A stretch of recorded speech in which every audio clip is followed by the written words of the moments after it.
Personnel and planes from 5 nations have gathered here, and the recovery of the stricken jetliner now their collective responsibility, but they've made little progress. Still, nobody's giving up. Crew members from this Australian Orion have already made 8 attempts to find debris from Flight 370, yet all they've found so far is bad weather and plenty of false leads. There's been multiple sightings of objects. It's just the problem is they haven't been able to confirm whether or not they're related to the aircraft, and that's a difficulty we have. Flight Lieutenant Dawson provided an example. They saw this yesterday. Can you tell what that is? No. Neither can I. You've got to try and ID it, but it's a trade-off between identifying something and continuing with the search as well. Right, that's a difficult decision to make, isn't it?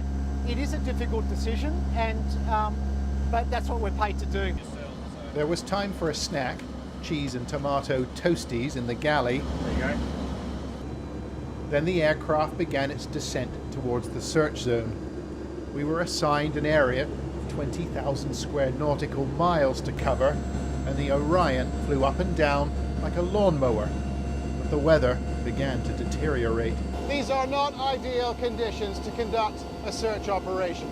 In fact, the pilots just called the weather shocking. The visibility is poor, the swell is high, and that doesn't make it easy to find debris. It's a pretty bumpy ride as well. The aircraft bounced around 350 feet above the water, and the crew did their best, trying to pick out objects on the surface, but they didn't see much. A few fishing buoys and a pod of whales, but once again there was no sign of MH370.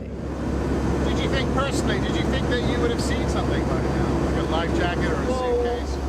It's hard to say. It's such a large, vast expanse of ocean.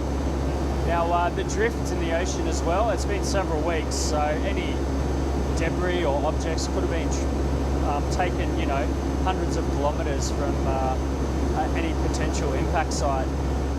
Their work was painstaking and professional, but 10 Squadron's latest mission offered little in return. No debris, no evidence of a Boeing 777 that's disappeared without a trace. Still, the Australians and their Orion will be back up there tomorrow. John Sparks, Channel 4 News in Perth.